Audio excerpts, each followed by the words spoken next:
A otra sesión de nuestro curso, el informe psicológico o el informe pericial, como le he querido yo denominar, de forma más general, más útil incluso para ustedes. Enfoque del perito hacia los tribunales. ¿Y por qué no solamente enfoque psicológico? Pues porque no todos son psicólogos. ¿Sí? Pese a que pues evidentemente hace parte del currículum, también quiero abrir unos espacios para otros informes de tipo forense que pueden ser de utilidad en su quehacer profesional. Muy buenas tardes. Erly, Mercy, gracias por el saludo. Bueno, vamos a hacer hoy varias actividades. Una de las primeras pues es avanzar con nuestra temática, pero también tengo un invitado después de la siguiente hora, 6 de la tarde para ustedes, 7 de la noche para mí, que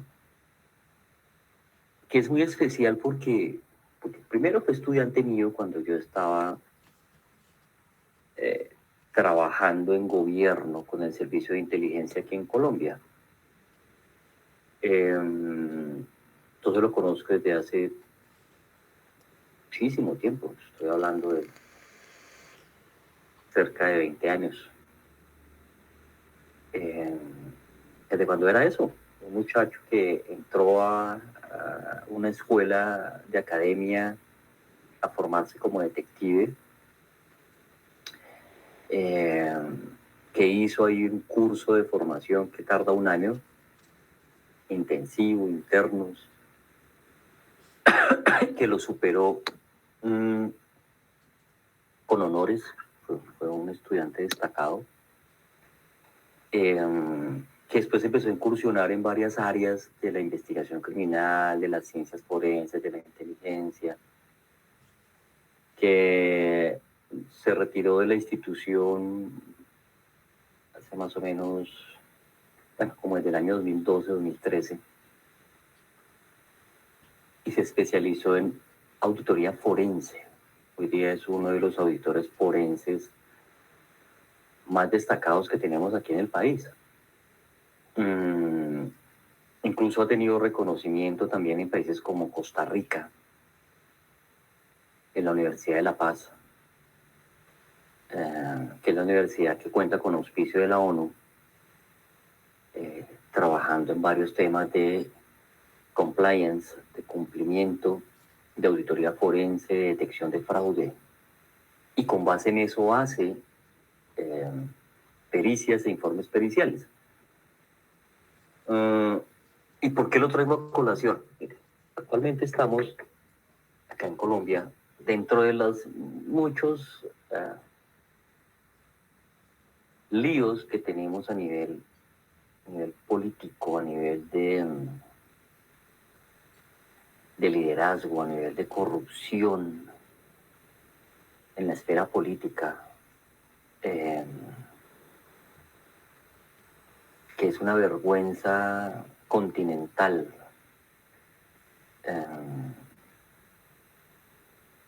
Un presidente de una nación que debe ser un líder, pues lo mínimo que uno espera es eso, que verdaderamente tenga por lo menos la capacidad intelectual, mundo. Aquí decimos que para ser presidente hay que ser estadista, es decir, hay que conocer muy bien al Estado, a lo que eso significa. Y pese a que esta es una persona que ha hecho una carrera política desde cuando es de criminal, guerrillero, que ha vivido siempre del Estado, ¿sí? Pues él nunca ha creado empresa, nunca ha dado empleo, siempre ha sido dependiente del Estado, del gobierno. Mucho de su capital lícito lo ha obtenido, además de su salario con el Estado, de los viáticos y de todas las prebendas que tienen los políticos, de demandas contra el Estado. ¿sí? Por presuntas persecuciones, bueno, por muchas cosas. Pero otro gran patrimonio lo ha tenido de manera ilícita y precisamente se está destapando esa olla podrida de él y de su familia por dineros del narcotráfico. Su hijo mayor está hoy día en el ojo del huracán. De hecho, hoy le hicieron ya la acusación porque le encontraron unos bienes y dinero no declarado. Estoy hablando de un poco más de $1 millón. Y para haber constituido eso como prueba, pues se necesitó que la fiscalía tuviera auditores forenses, forenses contables, que revisaron las cuentas de este personaje, Nicolás Petro se llama, que analizaron las propiedades, los inmuebles, los vehículos, las acciones, todo lo que él ha hecho, le hicieron un seguimiento. Y eso se constituyó como prueba, tanto que los delitos por los cuales ya se le hizo acusación, porque está acusado formalmente, son enriquecimiento ilícito y lavado de activos. El lavado de activos es un delito muy vinculado al narcotráfico, muy vinculado. Necesariamente usted lava activos por algún tráfico ilegal. Me explico mejor, ¿sí? Pero es que entre los tráficos ilegales, el más común es el narcotráfico. Hay tráfico de inmigrantes, que es un tráfico ilegal. Hay tráfico de armas, que también es un tráfico ilegal. Hay tráfico de personas con fines de explotación sexual. Las más aberrantes ya sabemos que son menores de edad, niños, niñas y adolescentes que incluso raptan o convencen para que ejerzan a través de organizaciones criminales transnacionales prostitución o someterlos a prostitución o pornografía. Pues todos esos dineros son dineros ilícitos. Pues en el caso de Nicolás Petro, pues es dinero producto de narcotráfico, de alianzas con narcotraficantes de la costa colombiana, criminales reconocidos, poderosos. Pero ¿cómo la prueba se constituyó en prueba? Pues con el análisis que peritos forenses a nivel contable lograron establecer. Por eso, hablar un poco de eso, importante que ustedes le hagan las preguntas a que haya lugar. Sé que para ustedes, incluso para mí, pues es un tema novedoso, no tan conocido, pero precisamente por eso resultan interesantes las preguntas. ¿Sí? ¿Qué hace un auditor forense? ¿Qué hace un contador forense? ¿Cómo es que encuentra esa huella criminal cuando hay lavado de activos, cuando hay papers, es decir, empresas de papel, cuando desvían recursos fuera del país? ¿Cómo se entera de eso? ¿Cómo lo hace? Y cómo elabora los informes en consecuencia, ¿sí? ¿Qué implica un informe pericial de un auditor forense? ¿Sí? ¿Cuáles son sus alcances, sus limitaciones? Yo creo que son preguntas que ustedes pueden ir pensando, elaborando para cuando ya lo tengamos acá. Luis Fernando García se llama él. Les copié en el chat una dirección. Es para que ustedes se hagan un test en línea, no lo tienen que hacer ahorita, pero quiero que entiendan que es parte de lo que vamos a trabajar ahorita, para que ustedes saquen cada uno de manera individual, allá personal, no tienen que compartirlo conmigo. ¿Cuál es su estilo de carácter?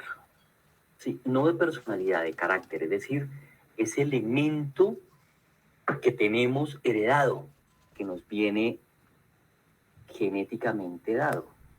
¿Sí? Eso que usted dice, eso que usted le dice a su hijo, a su hija, a su sobrino, es que usted es igualito a su abuelito. tiene el mismo genio, es igual de testarudo, es que usted es igual de... Le gustan los problemas como a su tío fulano, o se mete en problemas igual que su papá. Eso que traemos ahí ya biológicamente dado, porque también somos seres biológicos. ¿Mm? Y AIESEC sigue siendo uno de los medidores más confiables de carácter. Tanto que hoy día lo usan las empresas, en procesos de selección serios, ¿no? Aunque es de carácter clínico, ¿no? Incluso de carácter forense, no se aleja también desde la perspectiva forense para que uno pueda explicar elementos del comportamiento dentro del cuadrante de AIESEC, como se le denomina. Bueno, entonces vamos a avanzar en ese sentido. Pero quiero que el test en línea, pues ustedes lo hagan extra clase, es decir, no lo vayan a hacer ahorita porque se van a perder de lo esencial. Puede que una vez terminemos la clase, ustedes allá en su espacio, en su tiempo, lo elaboren juiciosamente. Necesitan más o menos 30 minutos para hacerlo. Son 57 ítems que usted debe responder solamente con un sí o con un no. Eso me gusta. Y en línea le saca su perfil, su tendencia de temperamento. Y quienes la quieran compartir, pues en la siguiente clase la podemos retroalimentar. Si no, no hay ningún problema. A mí lo que me interesa es que ustedes logren el insight consigo mismos, ¿sí? Es decir, yo porque tengo esta tendencia a ser más sanguíneo. ¿Por qué razón soy más tímido que abierto a las relaciones interpersonales? Para que se den cuenta que ese es un componente biológico, heredado. ¿Que lo podemos cambiar o modificar? Claro que sí, claro que se puede, por supuesto. Pero usted no puede cambiar o modificar de lo cual no es consciente o no entiende. Por eso lo primero que debemos hacer es entenderlo. ¿Sí? Me explico, yo de niño yo era un niño tímido, muy tímido. Ese era parte de mi carácter.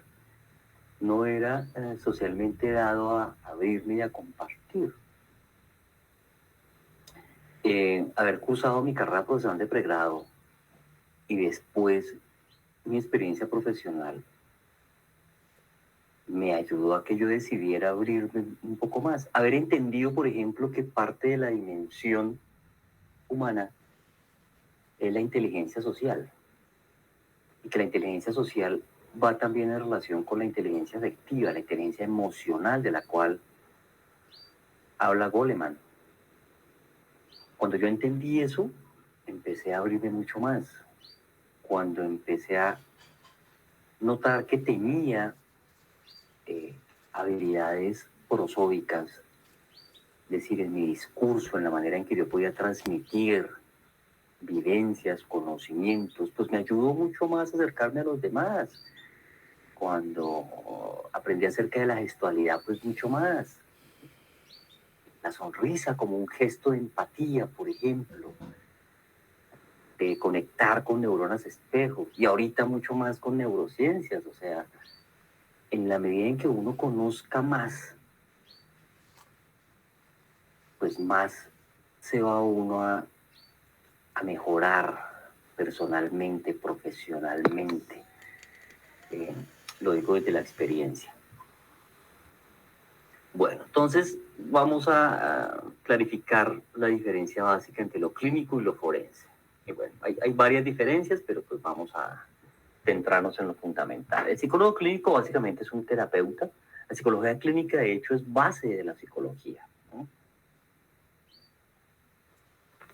Yo creo que si usted no entiende lo clínico, no puede ejercer como psicólogo, porque pues es lo que conecta precisamente con el objetivo último de la psicología, que es comprender el comportamiento humano, la psicopatología, el estado mental. Y si uno no tiene esa habilidad o ese conocimiento básico, pues no va a poder ejercer las demás ramas de la psicología. En psicología, hace poco me preguntaban por un psicólogo deportivo, por ejemplo. Y es la base clínica tan importante para que un psicólogo deportivo entienda cómo manejar el estado mental de ese deportista de alto rendimiento, porque a eso se dedican ellos, a trabajar con atletas de alto rendimiento. Cómo trabajar, por ejemplo, un estado depresivo, de ansiedad, para que el atleta precisamente lo sepa manejar antes, durante y después de una competición. Eso es clínico, absolutamente clínico. Cuando yo trabajo en lo forense, estoy haciendo una valoración psicológica forense, necesito elementos clínicos. Así yo no dé impresiones diagnósticas, sí necesito por lo menos comprender las impresiones diagnósticas previas que ha tenido ese peritado mío, ¿no? Esta mañana me consultaron, por ejemplo, un caso de una señora, jamás en la vida he tenido, o voy a tener, porque pues, aún no he tenido contacto directo con ella, sino lo tuve con una nieta de ella, una adulta mayor, una persona de la cuarta edad, de 105 años tiene la señora, y pues ha tenido un deterioro cognitivo de curso normal, es decir, propio de la edad. O sea, es imposible que usted a los 105 años pues tenga sus capacidades cognitivas plenamente conservadas. Pero parece que ella viene sufriendo una demencia desde hace 7 años, no diagnosticada. Sin embargo, mi padre dice, o decía, que no hay cuña que más apriete que la del mismo palo. No es un refrán aquí muy popular. Es decir, a veces, quien más le atormenta a usted la vida es su propia familia, ¿no? Quien más daño o preocupación le genera.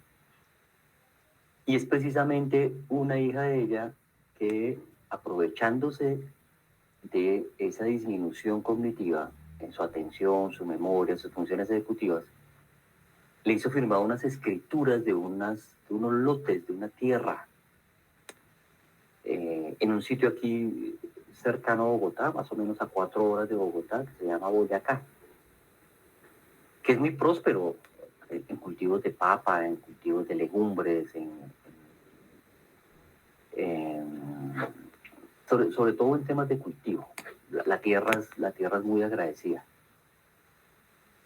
Y se apoderó de un montón de hectáreas de su propia mamá, cuando son como 5 hermanos. Pero aprovechó el hecho de que ella tenía esa discapacidad cognitiva. Entonces me contratan porque hay una denuncia penal por fraude procesal, ¿sí? Y donde yo debo dar cuenta de ese deterioro cognitivo de la señora, pero no actual, sino desde hace más o menos 7 años, pese a que no hay, pues es alguien campesino, una historia clínica que date de ese tiempo. Pero pues yo tengo otras fuentes de información colaterales. ¿Sí? Voy a hacer una valoración neuropsicológica, cuyos hallazgos posiblemente me den cuenta de que su deterioro no es reciente, sino que es un deterioro progresivo. Puede seguramente traer tantos años de evolución. ¿Sí? Hay demencias, pueden llevar 5, 7, 8, 10 años de evolución. Entonces, fíjese lo importante de tener ese contexto, en este caso particular, neuropsicológico clínico, ¿no? Para convertirlo en una valoración de tipo forense. Que si yo utilizo un tamizaje, que estoy ante una persona de 105 años, un tamizaje tipo mini-mental o tipo MOCA, pues de igual manera me va a dar una información importante, unos resultados importantes que junto con otro tipo de análisis, de filtro técnico científico, puedo llevar al estrado judicial, lo puedo convertir en forense. Pero la base es clínica.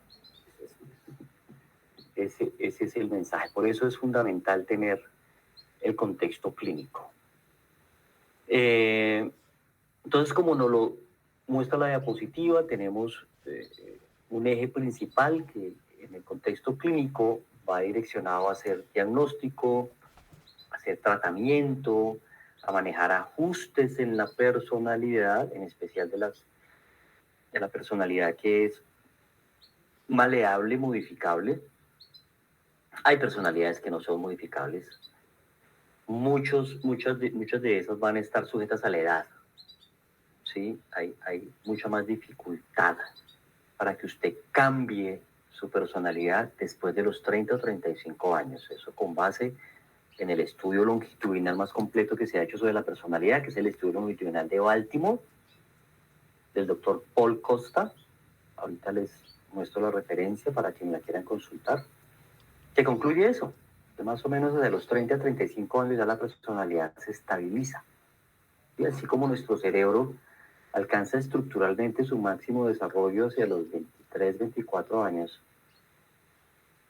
y termina el proceso de mielinización y comienza el envejecimiento, algo similar ocurre con la personalidad. ¿Sí? No significa que en el caso del cerebro no haya neuroplasticidad, la hay hasta el día en que morimos, es decir, incluso esta señora de 105 años que voy yo a examinar, es posible que tenga algunos aspectos de neuroplasticidad todavía. Lo mismo con la personalidad, es posible que bajo ciertas circunstancias disruptivas, mucho más fuertes, pues no por sí mismo, se logran algunos cambios de personalidad, pero va a ser muy difícil o más difícil que yo logre cambiar un estilo de personalidad de alguien de 40, 45 años, 52 años, como es mi caso, a que yo lo logre con un joven de 20 años, 18 años, 22 años. ¿Sí? Hay elementos que por edad se cristalizan a todo nivel, a todo nivel. Y en el contexto forense, pues va a estar determinado por el sistema judicial y legal, ¿sí? De acuerdo a la necesidad de ese contexto. Me explico. Si es a nivel penal, es muy posible que esté determinado por una solicitud de valoración o evaluación de la comprensión, autodeterminación de la persona que está acusada, de el nivel de riesgo mental, neurológico, neuropsicológico de la víctima, en caso de que usted evalúe la víctima, de el nivel de peligrosidad de ese acusado, en caso de que usted evalúe personalidad criminal. En fin, va a estar determinado cuál es el objetivo. Si nos vamos a la parte de familia, no penal, pues ve ese contexto forense va a direccionarse a establecer idoneidad parental, supervisión parental, labores de control parental, algunos aspectos de violencia intrafamiliar, aunque en nuestro caso ya la violencia intrafamiliar es de carácter penal.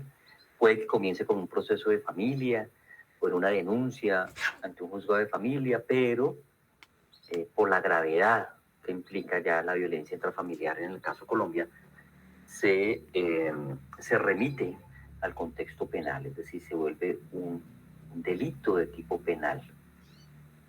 En el área civil, cuando usted evalúa daño psicológico, a veces los jueces lo llaman daño moral, pero el daño moral es el daño psíquico y de vida en relación.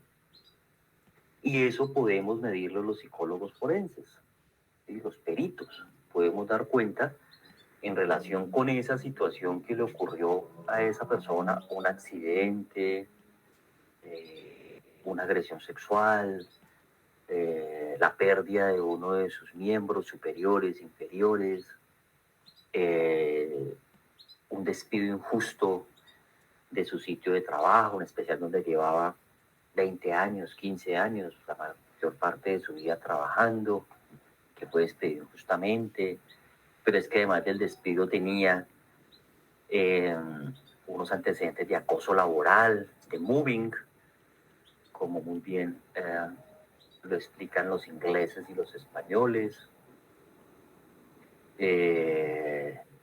por una detención injusta, una privación injusta de la libertad. ¿Sí? He tenido gente que ha estado en prisión 5, 6, 7 años y después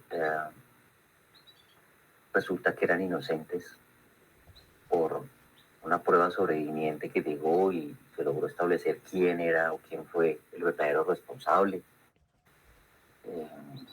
He tenido muchos casos en temas de delito sexual, por ejemplo, en especial de actos sexuales abusivos, cuando no hay evidencia física, sino solamente testimonios y los testimonios resultan ser falsos y esta persona es privada de la libertad y ha estado 2, 3 años privado de la libertad con todo lo que eso implica, empezando por el estigma, más la vivencia intramural. Y nuestras cárceles en Latinoamérica pues no es que sean resorts, ¿sí? Son mundos criminales. Y cuando usted no es criminal, cuando usted es inocente, pues imagínese la vivencia en un sitio de estos, traumático. Entonces, a nivel civil podemos evaluar esas situaciones. Desde la perspectiva del evaluado en el contexto clínico, pues a mí me interesa como clínico generar cambios en él, su bienestar. En el contexto forense, a mí me interesan otros elementos, ¿sí? Evaluar testimonio, por ejemplo, evaluar credibilidad, evaluar estado mental.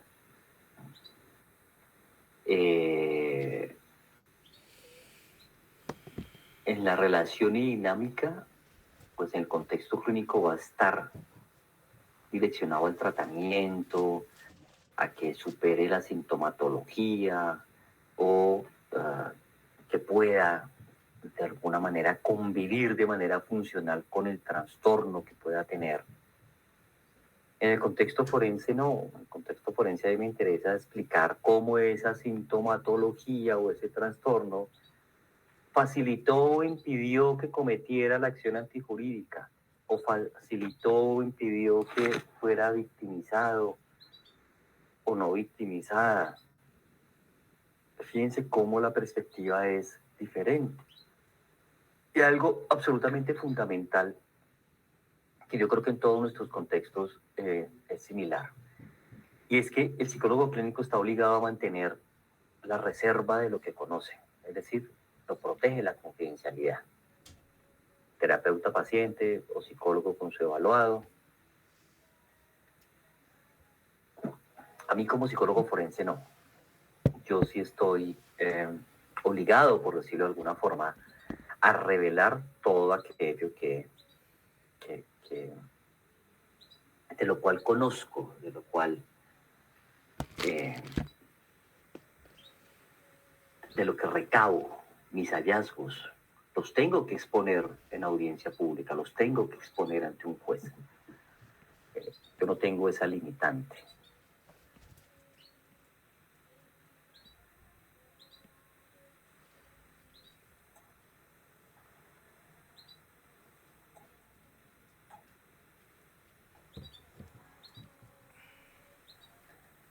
Bueno, muy bien. Hablamos de conducta y de comportamiento como sinónimos. Y pues yo sí quiero hacer una diferenciación. Pese a que se complementa, pues no son sinónimos. La conducta es individual, es decir, la conducta es el comportamiento en particular. Es la acción en particular. Perdón, fíjense cómo a veces mezclamos los términos. La conducta es la acción en particular. Y el comportamiento es el bosque, es el conjunto de conductas. Y desde lo que nosotros evaluamos, pues evaluamos tanto conductas como comportamientos. El comportamiento sería el grupo de conductas. Entonces hablamos de comportamiento criminal. Es el grupo de conductas que elabora o que hace un delincuente para cometer el crimen. Y la conducta es cada acción en particular. El uso preferido de un tipo de arma, el contexto o el sitio donde él busca la víctima, el tipo de víctima, en fin, vamos desglosándolo. Eso sería la diferenciación fundamental. ¿Cómo está conformada nuestra personalidad? Por dos elementos fundamentales, temperamento y carácter, ¿no? Ahorita vamos a ampliarlo un poco más dentro del concepto y hablaremos de epigenética, que nos permite hoy día ese concepto moderno tener más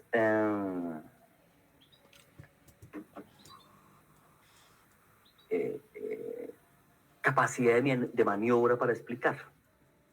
Entonces hablamos de temperamento como ese elemento innato, una construcción heredada, de la dimensión biológica. Recuerden lo que les decía en un comienzo, somos seres también biológicos, es de origen genético, no modificable genéticamente, pero sí modificable comportamentalmente, es decir, sí modificable cuando ese componente biológico se enfrenta a otros componentes como el cultural, el religioso, el congénito, es decir, el que te puede dar al momento de nacer,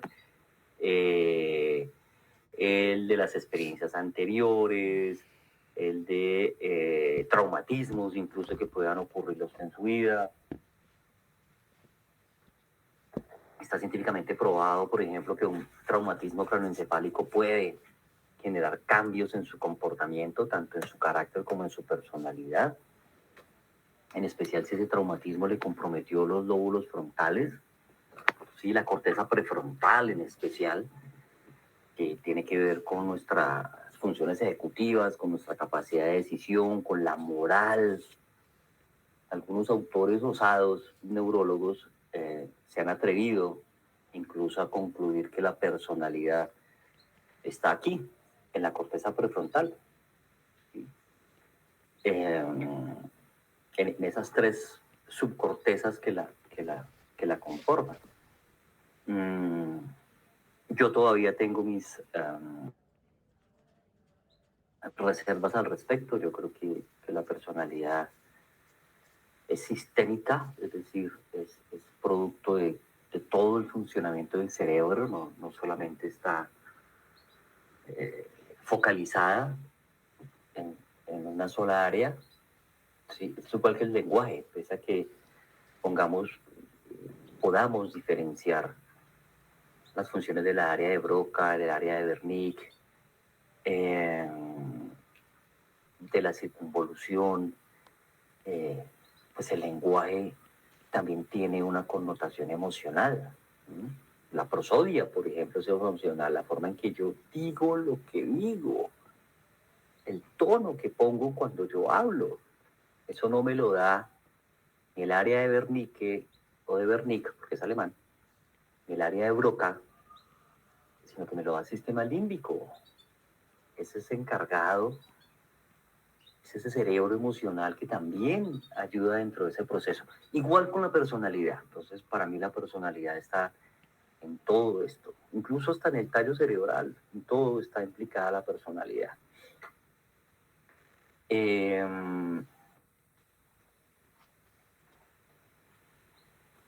carácter es adquirido, es construido a través de los hábitos, de la dimensión biológica más la dimensión social, es modificable,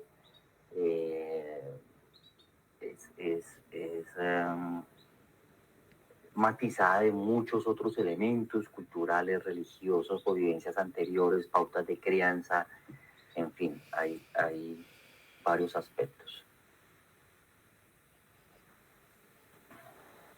Ambos en común integran la personalidad. Y precisamente uno de los primeros científicos que se radicó en Estados Unidos, pero es de origen alemán. Hans Eysenck identificó unos factores de personalidad. Sin embargo, quiero que entendamos que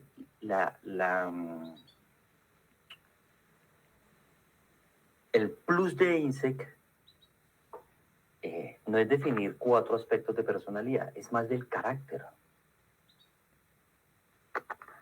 Eysenck pudo indagar factores de tipo biológico heredados. Estamos hablando de un modelo que viene de los años 60, 70, ¿sí? Cuando se hablaba, por ejemplo, de neuroticismo. Hoy día ya el neuroticismo, la neurosis es ansiedad. Ya ese es el término de moda, ¿no? De los 2 diagnósticos más comunes, hoy día todo es ansiedad o depresión. ¿Y por qué está deprimido? Porque su mente está centrada en el pasado. ¿Y por qué está ansioso? Porque su mente se la pasa centrada en el futuro. ¿Qué parte de la mente o del cerebro? El arousal, el que tiene que ver con la atención. Usted dirige su atención hacia atrás, entonces empieza a preocuparse por eso que le pasó, porque no consiguió el empleo, porque su vida no ha sido lo que imaginó, porque lo traicionaron, porque lastimaron su corazón, porque en realidad se lastima más al intestino que al corazón, por ejemplo. Ahí está el intestino, es otra forma de cerebro.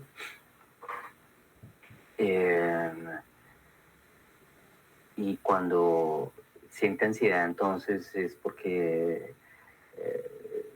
no sabe qué va a hacer de su futuro, porque tiene una presión muy fuerte en su trabajo y no sabe cómo resolverla, entonces imagina que lo van a despedir, imagina que esto le va a traer un problema penal, que la persona con la que está lo va a engañar o la va a engañar, o que a futuro esa no es la persona que verdaderamente lo puede acompañar en la vida, etcétera, etcétera, etcétera. Entonces viene la ansiedad. Pero entonces hablábamos del comportamiento neurótico desde Freud y toda su escuela psicodinámica. Y Eysenck pues hace parte también de esa escuela, sin quitarle validez. Entonces, Eysenck consideraba los rasgos elementos fundamentales para conocer a una persona. Él decía, en sus palabras, los rasgos son factores disposicionales que determinan nuestra conducta regular y persistentemente en muchos tipos de situaciones diferentes. Lo afirmó hace el año 85. Es decir, los rasgos tienden a permanecer estables, pero los rasgos de carácter, ahí es donde yo le encuentro utilidad a Eysenck. El equipo de Ortey Fabregat, año 2001, considera su teoría, la teoría de Eysenck, como una teoría disposicional. Es decir, una disposición o rasgo es una tendencia de conducta que da estabilidad y consistencia a las acciones, a las reacciones emocionales y estilos cognitivos de los sujetos. Entonces él hablaba básicamente de un cuadrante donde ¿no? Otra la estabilidad emocional, una hacia la introversión y otra hacia la extroversión.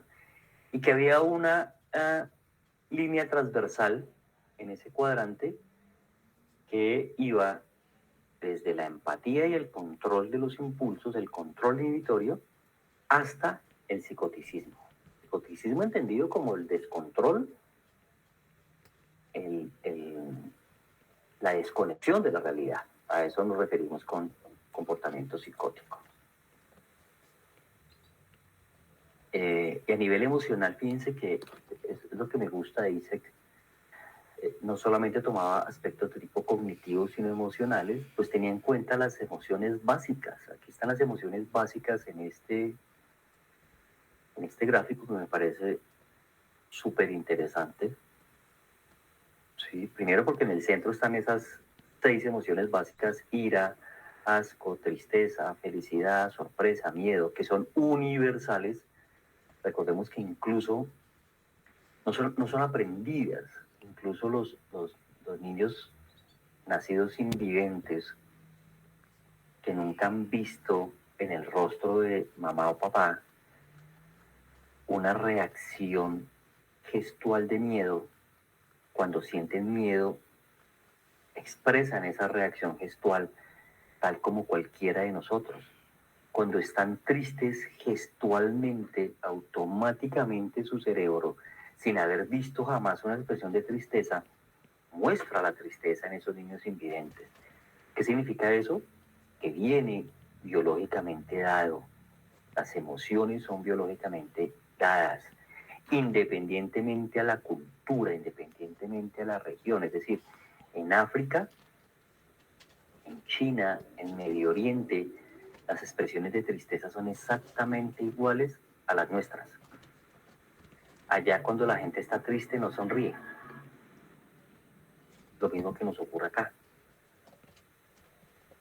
Y con base en esas emociones, pues empezamos ya a definirlas con unos sinónimos, y algunos de esos sinónimos incluso se vuelven ya sentimientos, y los sentimientos son un poco más subjetivos. ¿Sí? Es muy diferente cómo usted expresa, incluso de forma no verbal, el amor, en especial cuando es el amor romántico, a como lo expreso yo, por ejemplo. O el buen humor, el hecho de estar abatido, preocupado. Bueno, ahí hay varios sinónimos de lo que pueden implicar esas emociones.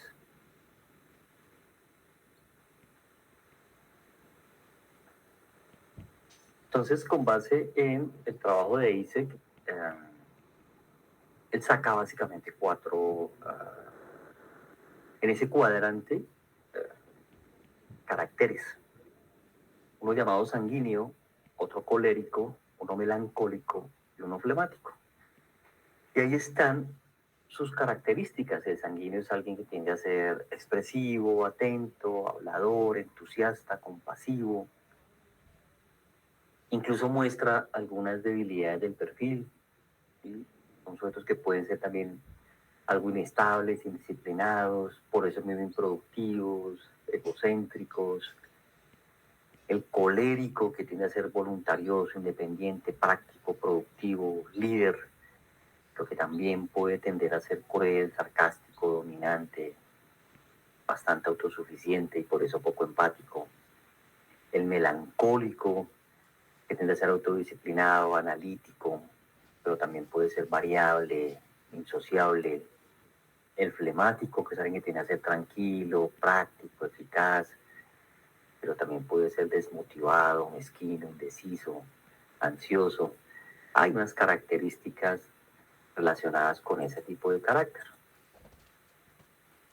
Y pues precisamente para que ustedes entiendan en cada uno sus características, es que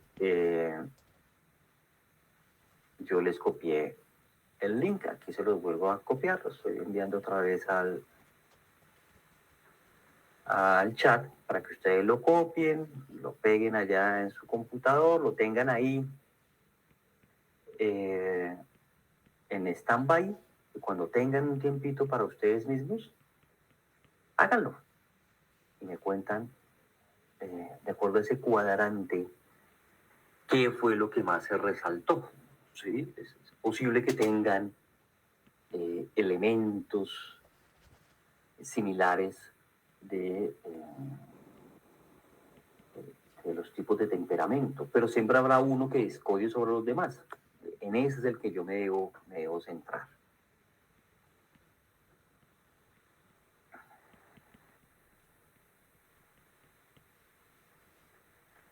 Bueno, vamos a hablar de un tipo de personalidad que dentro de nuestras evaluaciones, de lo que se trabaje tanto en psicología como en criminología, dentro de su trabajo, ustedes están formando como criminólogos, pues es centro de gravedad, y es básicamente la personalidad criminal. ¿Sí? Que al igual que la personalidad de cada uno de nosotros, también tiene unos componentes. relacionados con vivencias individuales, con vivencias colectivas, con algunos aspectos de tipo biológico, sin que sean determinantes, ¿sí? Por eso cada vez que ahí me preguntan si el criminal nace o se hace, pues la respuesta siempre será, se hace, ¿sí? El criminal no se nace así, no hay un gen de la criminalidad, eso no, quien ha logrado la mayor parte de, eh, de la comprensión del genoma humano, que es un francés, el científico francés que más se ha dedicado a eso, que lleva décadas trabajando el GATAK, descifrando el genoma humano, no ha encontrado un gen de la criminalidad. ¿Sí? Hay unas combinaciones que tienden a hacer a unos seres humanos más agresivos que otros, pero más agresivo no significa más criminal, ¿no? Tiene que ver con control de impulsos, tiene que ver con la autorregulación, pero no necesariamente con la criminalidad. Hay un gen de la psicopatía, entonces. Y eso nos lleva sin dificultad a inferir que el criminal se hace. Un caldo de cultivo de varios elementos. Aquí hay algunos factores de predisposición. Uno que tiene que ver con heridas de la infancia. Negligencia emocional, dice la diapositiva, pero en realidad lo que nos está mostrando son esas heridas de infancia que tienen que ver con, yo lo llamo el factor triple A. ¿Sí? Si ustedes consultan factor triple A, pues no van a encontrar eso que les estoy diciendo, pero es mi manera de entenderlo y de comunicárselo a ustedes. Abandono, agresión y abuso, vividos en infancia temprana. Abandono no solamente físico, sino en especial psicológico.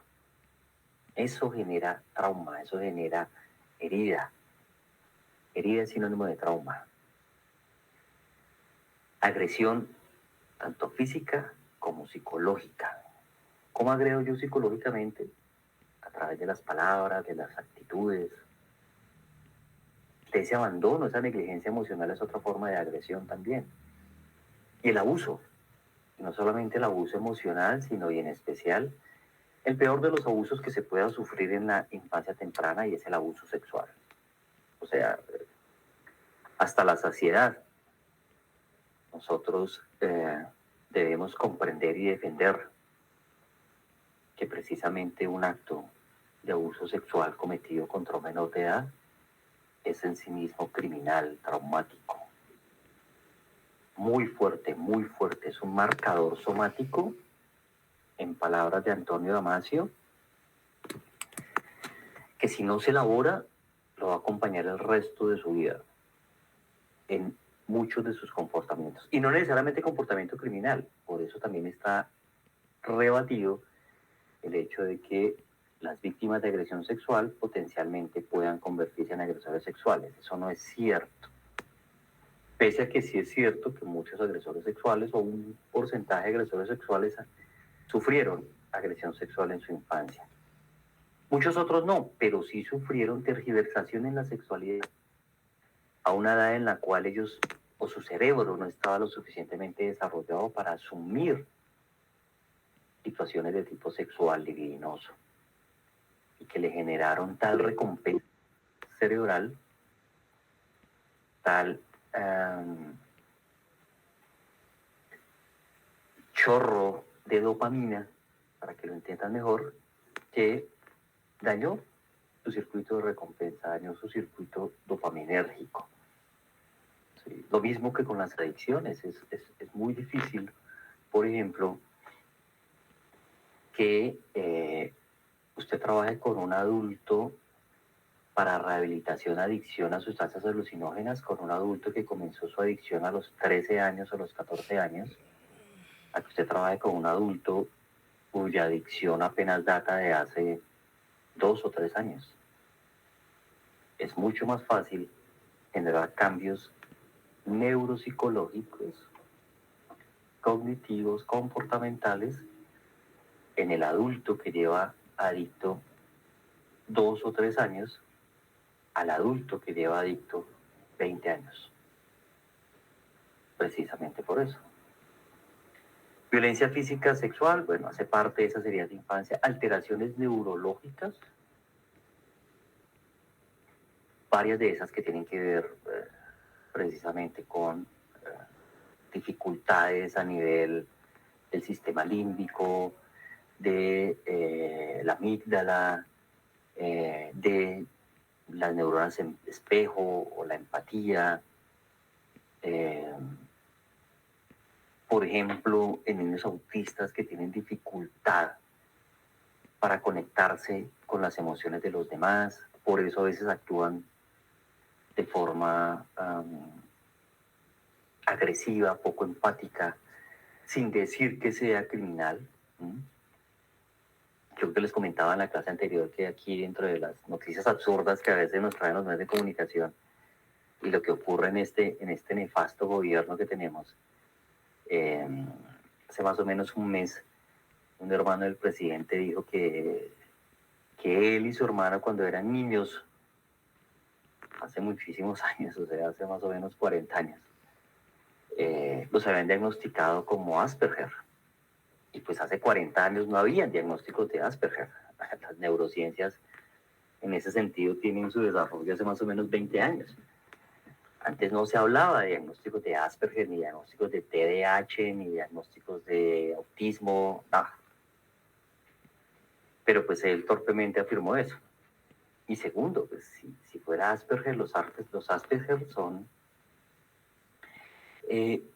niños, niñas y adultos bastante disciplinados, bastante organizados, ¿sí? Por eso son talentosos. Muchos Asperger son premios Nobel. Atletas de alto rendimiento, fíjense el caso Messi. Son disciplinados y lo que menos tenemos nosotros en este momento en la presidencia de Colombia es un gobernante disciplinado. Es un tipo que a todas las reuniones llega tarde o no llega, o llega crudo, es decir, ebrio, o con secuelas del consumo de drogas que tiene. Pues eso no es de un Asperger, o sea, si la intención fue hacerlo pasar como alguien brillante, pues esa no es la manera. Hay que comprender, hay que entender que es un tema neuropsicológico, del neurodesarrollo, eso no es una... Yo no puedo vulgarizar el término.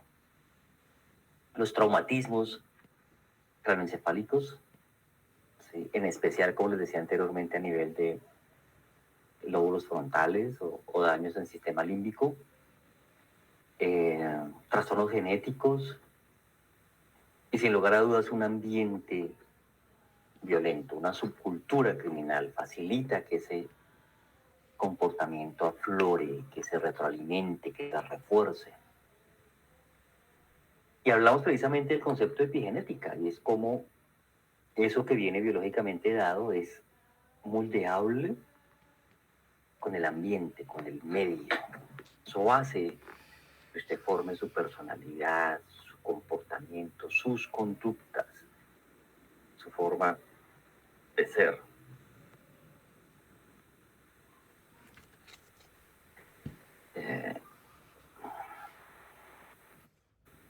Bueno, estos son algunos conceptos.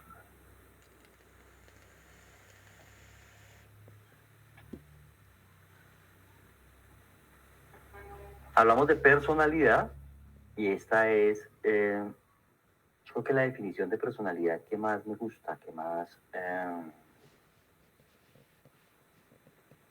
que más completa he encontrado. Entendida como unas pautas duraderas de percibir y de relacionarse con el mundo y con uno mismo, que se manifiesta en un amplio abanico de situaciones cotidianas, importantes desde una perspectiva social y personal. Y fíjense que precisamente en la ayuda pues yo estoy resaltando esa clasificación de AIESEC con sus respectivos sinónimos. Ahí se habla del carácter melancólico, colérico, flemático, sanguíneo, de la tendencia a ser emocionalmente estable, emocionalmente inestable, introvertido y extrovertido, porque es que está tomando las dos dimensiones, fíjese, las que está definiendo la personalidad. La capacidad de relacionarse con el mundo, por eso hablamos de introversión y extroversión, pero hablamos de extroversión y con uno mismo, introversión. Y ahí hay esos sinónimos, ¿no? Entonces lo que implica ser flemático, cuidadoso, pacífico, fiable, ecuánime, calmado, lo que implica ser el sanguíneo, ¿no? Este es más alegre, despreocupado, más sociable, más amigable. Lo mismo con el colérico y melancólico. Ese es el estudio que quiero que tomen en cuenta. Es el estudio más completo que hay sobre la personalidad. Se llama estudio del envejecimiento o longitudinal. ¿Qué significa longitudinal? Que se hace a través del tiempo. Los estudios longitudinales no solamente son los más largos a nivel científico, sino que son los más costosos, por eso mismo. Entonces, este estudio lleva más de 40 años realizándose. Desde que los evaluados, los examinados, los estudiados, aquí sería el término correcto, los estudiados nacieron hasta la edad que tienen en este momento. Por eso es longitudinal y por eso sus hallazgos resultan ser mucho más confiables que cuando usted hace un estudio o una investigación que tarda 6 meses, 1 año, 2 años, la que uno hace para graduarse de maestría o de doctorado, que pese a que puede tardar un par de años, pues no podemos afirmar que es un estudio longitudinal. Los estudios longitudinales son muy, muy, muy extensos. El actual director del estudio es el doctor Paul Costa, es el director del Laboratorio de Personalidad y Cognición. Y fíjense que esta es una de las conclusiones más importantes del estudio. Demostrar que más o menos hacia los 30 años, 35 años, dice el documento original, la personalidad se estabiliza, es decir, que la edad por sí misma no genera cambios sustanciales de la personalidad. Rosangélica levantó la manita, la escuchó. Buenas tardes, doctor. Viera que... Hola, Rosangélica.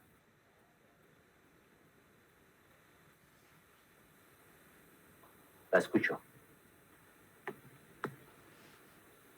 Aló. Se quedó congelada. ¿Ya me escuchó, Rosangélica? ¿Aló? Sí, doctor, de los 30 años, muy bien, ahí ya no genera cambios la persona. Por ejemplo, usted mencionaba de una adulta ya con una edad avanzada, la que usted decía, lo del terreno. Sí. Y a esa edad, ¿qué considera usted cómo se debe de abordar un proceso terapéutico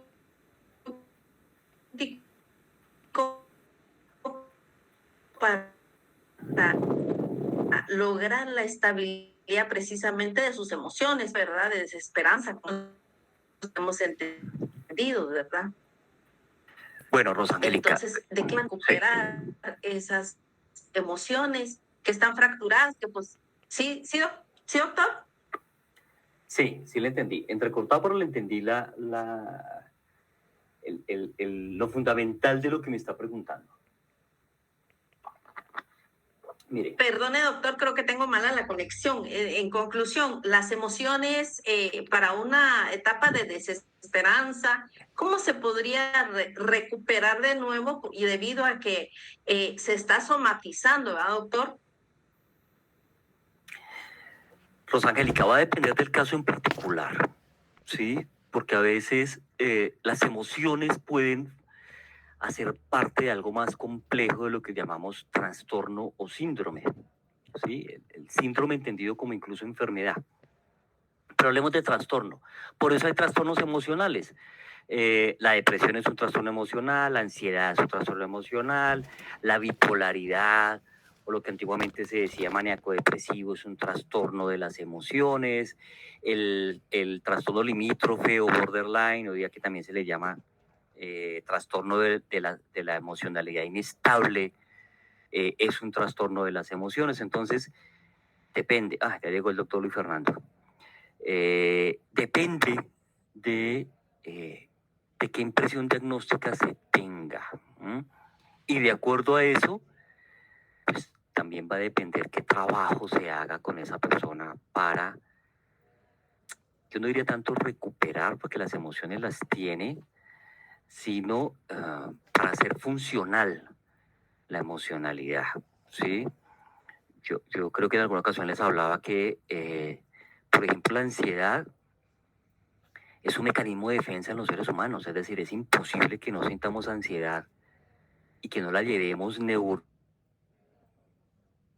El problema es cuando la ansiedad secuestra la atención, ¿sí? Nos secuestra los frontales y nos impide hacer cosas o nos paraliza para hacer cosas. Entonces, yo estoy trabajando temas de ansiedad, pues hay ya unas estrategias cognitivas, desde la psicología cognitiva, desde las neurociencias, para hacer funcional la ansiedad. Tiene que ver con muchas cosas, dentro de esas ejercicio físico, dentro de esas trabajo en la atención, mindfulness, bueno, hay varios elementos para trabajar ahí. Algo similar con la depresión. Sin incluso, y es algo que a mí me gusta mucho desde lo que he aprendido en neurociencias, sin leerlo solamente de la perspectiva química. Pues cuando yo hago lectura desde la química del cerebro, entonces hago lo que hace el psiquiatra y es favorecer la medicación. Y pues la medicación es solamente un paliativo y a veces es un paliativo que puede ser peor que la misma enfermedad. Está científicamente comprobado, por ejemplo, que mucha de la medicación psiquiátrica tiene efectos colaterales a veces gravísimos. Hay efectos colaterales de tipo Parkinson por el uso prolongado, por ejemplo, de antipsicóticos y antidepresivos. Le dañan el sistema nervioso. Entonces creo que esa no es la mejor perspectiva de trabajo, pero va a depender de cada caso en particular. En el caso, por ejemplo, de la señora de avanzada edad que me consultaron, a mí más que trabajar el tema de sus emociones, me interesa mucho es tamizar cómo está cognitivamente ella, es decir, su capacidad de comprensión, autodeterminación. Y si con base en esa impresión diagnóstica, puedo yo afirmar con un alto grado de probabilidad que se aprovecharon de ella para que firmara unos documentos, unas escrituras y le robaran sus tierras. ¿Sí? Independientemente a si fue la misma hija y la nieta las que hicieron eso. O sea, y si además de eso hay un fraude procesal, que es la denuncia que hicieron los abogados de la señora y quienes son quienes me consultan a mí en ese sentido. Pero pues va a depender de cada caso en particular. Bueno, listo, Rosangélica. Espero haber respondido su pregunta. Quiero ahora dar paso a nuestro invitado, doctor Luis Fernando. Si puede compartir cámara, bienvenido. Y audio. Muy buenas noches a todos, doctor Belisario, qué gusto saludarlo. venía corriendo el aguacero, el tráfico, el clima, todo en Bogotá hoy está complicado, pero venía, mejor dicho, no me quería perder este espacio con ustedes. Gracias, doctor Belisario, por la invitación. No, el honor es nuestro, doctor Luis Fernando, el honor es nuestro. Yo hacía al comienzo de esta sesión un preámbulo muy pequeño, yo sé que insuficiente para todo lo que usted representa, significa, no solamente como persona, sino como profesional en el tema forense, de algo que seguramente para todos los que estamos acá, bueno, yo no tanto porque pues usted y yo hemos trabajado de la mano en algunos temas, en algunas cosas, pero sí de pronto en el caso Guatemala y en esta maestría en criminología, con énfasis psicológico forense, en relación con lo que implica y lo que es la auditoría forense. ¿Sí? Puede que en Guatemala se conozca, pero sé que aún sigue siendo incipiente esa disciplina forense y lo que implica.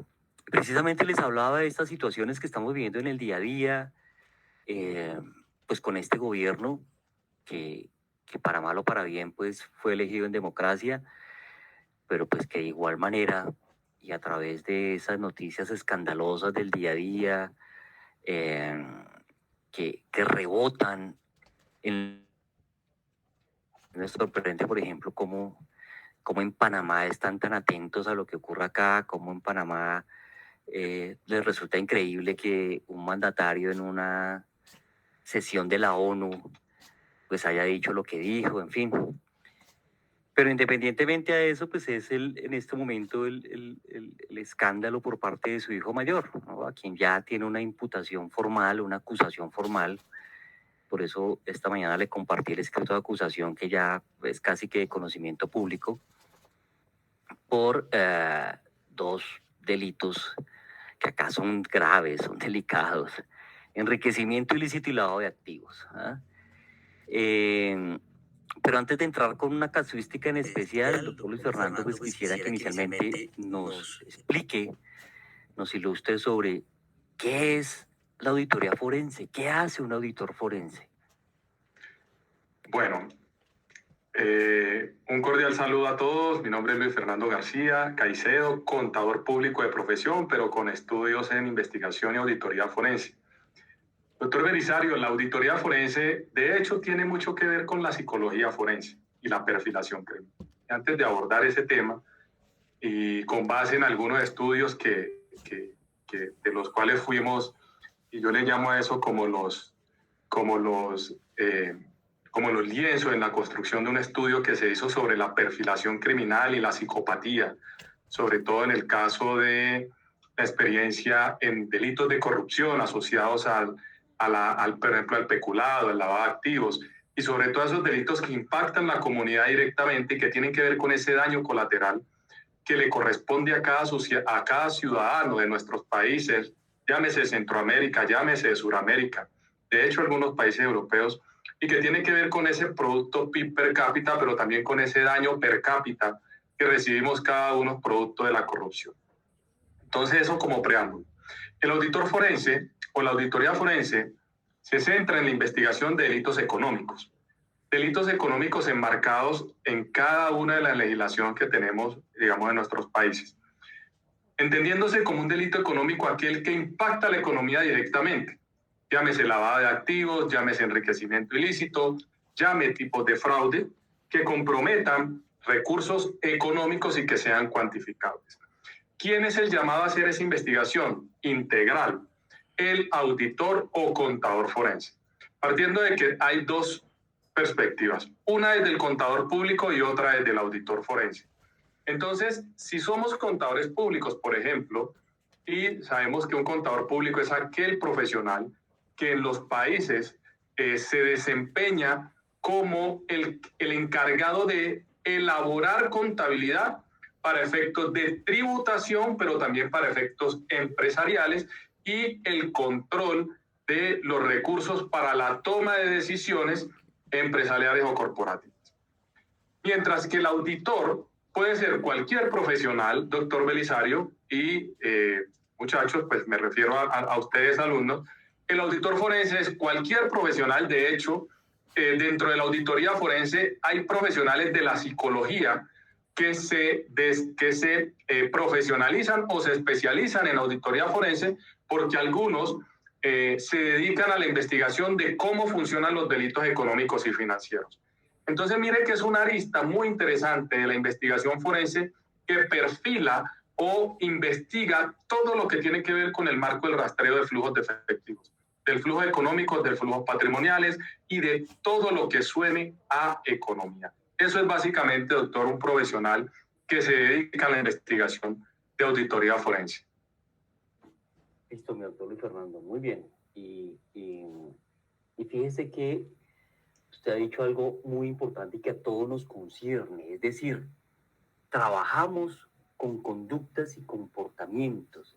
En estos casos en particular, comportamientos de fraude, comportamientos de corrupción, que hace parte de esa oscuridad del ser humano, ¿sí? De esa necesidad de poder, de esa necesidad de tener, de esa necesidad de crear daño en su ambiente, controlar su ambiente con un fin netamente egoísta, utilitario, y que, como muy bien lo ha dicho el doctor Luis Fernando, pues tiene formas de rastrear, no solamente a nivel conductual, sino en especial para la especialidad, valga la redundancia, que nos está ilustrando hoy día el doctor Luis Fernando, contable, los números, las cuentas, los activos, los pasivos, todo eso está diciendo precisamente qué es lo que esta persona puede hacer en su tema de fraude. Cecilia Victoria, apaga por favor tu micrófono. Hay un micrófono abierto. Gracias. Sí, gracias. Bueno, muy bien. Preguntas para el doctor Luis Fernando. ¿Quién quiere hacer alguna pregunta, bien sea usando el micrófono o a través del chat? Bienvenidas. Oscar Ricardo, buenas noches. ¿Qué tal? Buenas noches, licenciado doctor. Una pregunta, don Luis. ¿Usted trabaja en el ámbito privado o público? O sea, ¿trabaja con el Estado? Bueno, trabajé con el Estado muchos años, 14 años, primero como detective del DAS, perito detective del DAS, Departamento Administrativo de Seguridad, perito detective, y posteriormente con la Fiscalía General de la Nación. 14 años y ya llevo 5 años como independiente. Entonces sí estoy en el sector privado, es decir, hoy estoy, digamos, tratando de equilibrar más la defensa de la justicia hacia el lado privado. Ah, bueno, perfecto. Sí, es que yo tenía esas dudas, si existe como tal el personaje dentro. Aquí es el Ministerio Público en Guatemala el que persigue los delitos, pero póngale, yo no estoy seguro si hay auditores forenses, pero me imagino que si no lo existe, han de haber peritos que se encargan de eso, ¿verdad? Del sector privado que no el Estado. Sí los hay, Guatemala sí los tiene. De hecho yo he sido invitado, conozco Guatemala, un país muy bonito, verdad, me gustó muchísimo. Tuve la oportunidad de compartir en uno de los congresos que hace la Universidad de Occidente de Guatemala.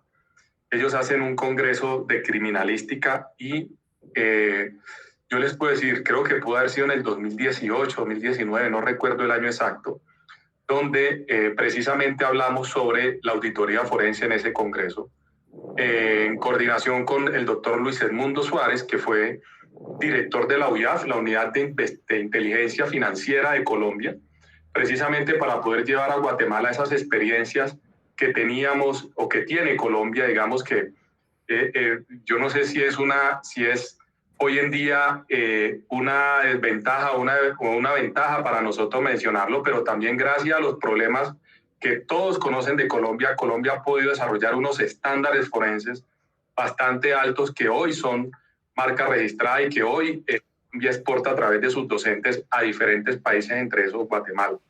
Entonces, Guatemala yo conozco algunos auditores, no conozco mucho, puedo conocer 2 o 3 auditores forenses que están en Guatemala, y que están haciendo un buen trabajo, tanto desde el punto de vista de la Fiscalía, que en ese caso pues es los procuradores judiciales que tiene Guatemala, pero también desde la parte privada. Ok, gracias, muy amable. Con todo gusto, Oscar Ricardo. Muy bien, Oscar Ricardo, gracias a usted por la pregunta. Bueno, Rosangélica hace un comentario, un poco más que una pregunta, y con base en el comentario de ella sí quisiera hacerle una pregunta, doctor Luis Fernando.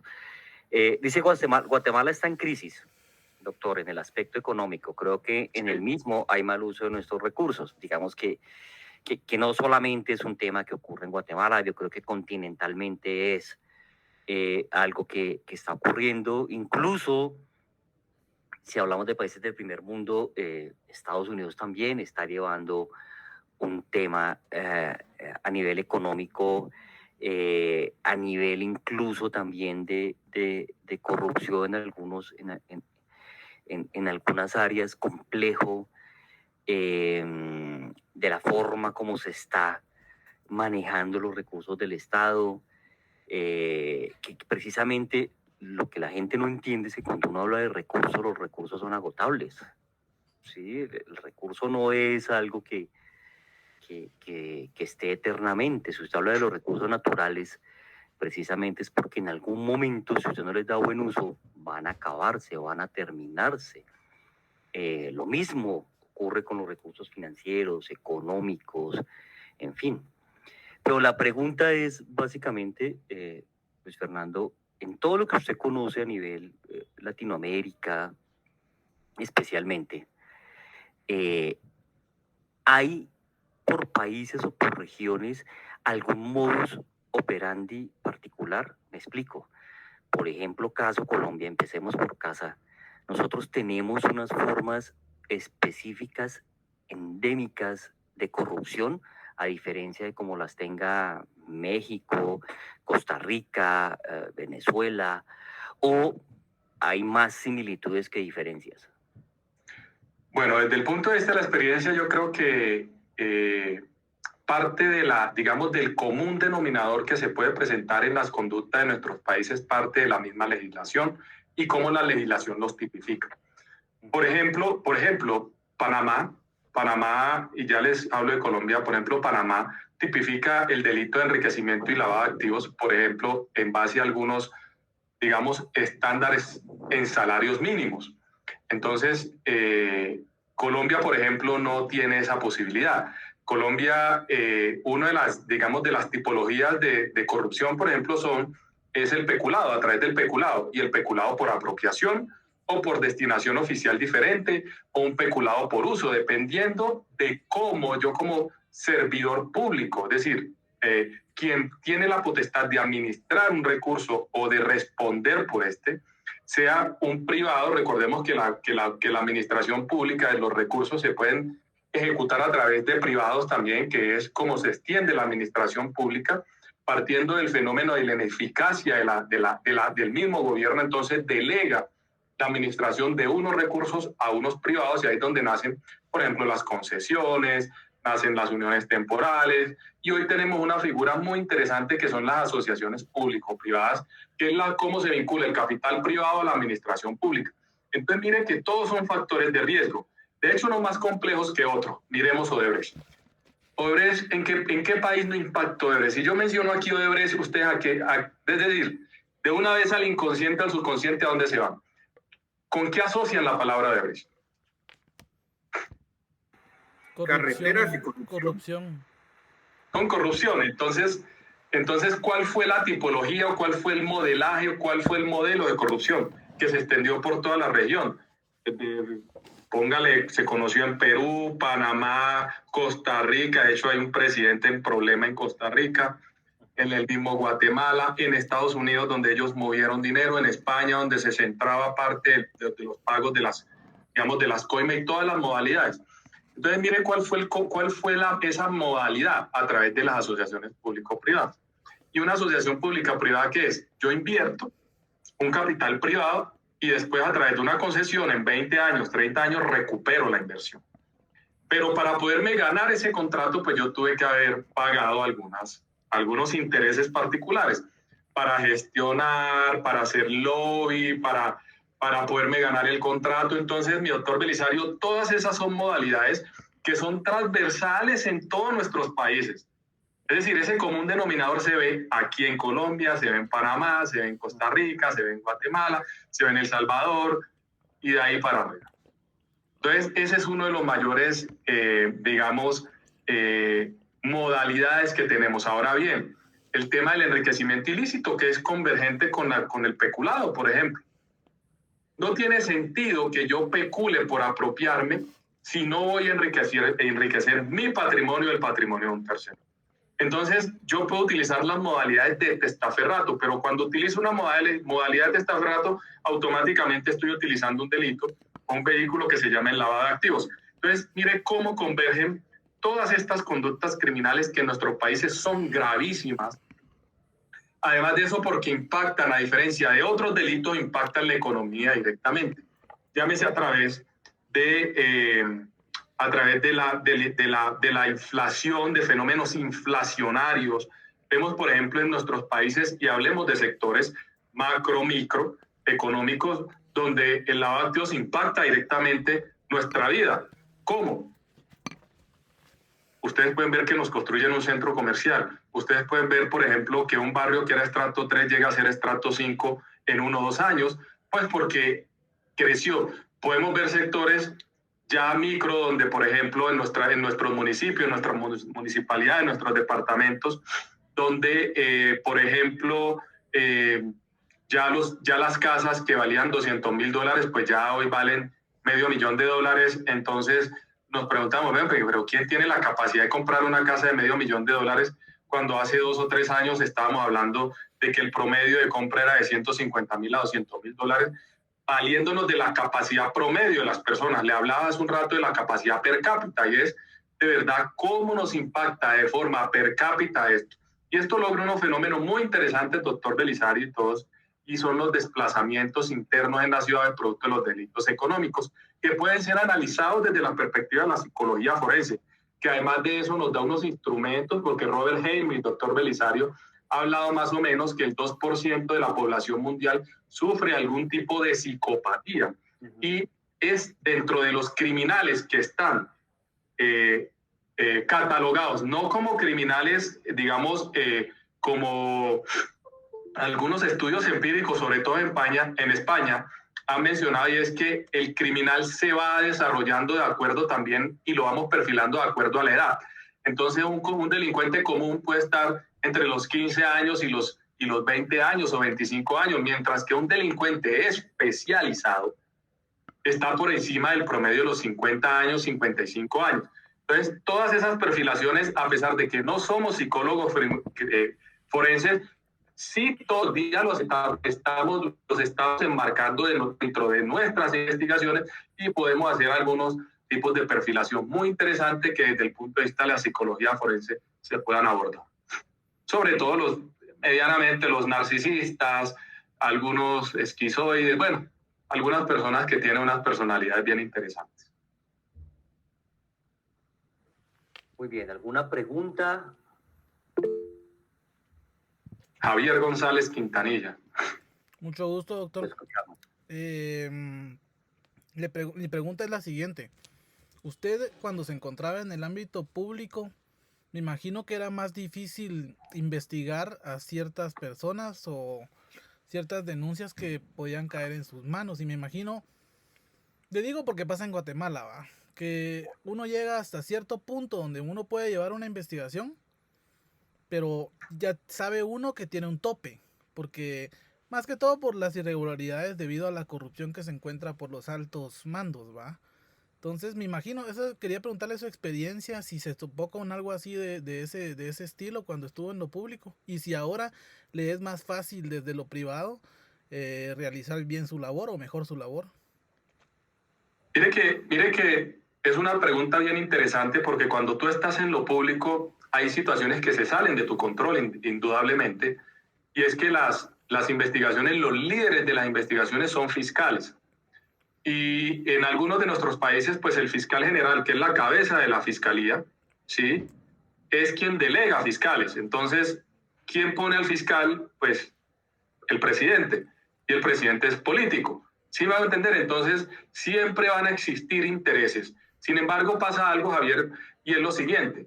Si tú eres un perito con criterio, un perito con unas características y con un criterio muy, muy arraigado, sobre todo en el tema probatorio, y tú te das cuenta que te pueden estar, digamos, generando alguna situación que no va a poder dar resultado, o que tú estás viendo que puede dar resultado y sencillamente a ti te troncan la posibilidad de poder avanzar, como pasa, pues lo correcto es tú dejar todas las constancias por escrito que puedas dejar tú como perito en tu caso.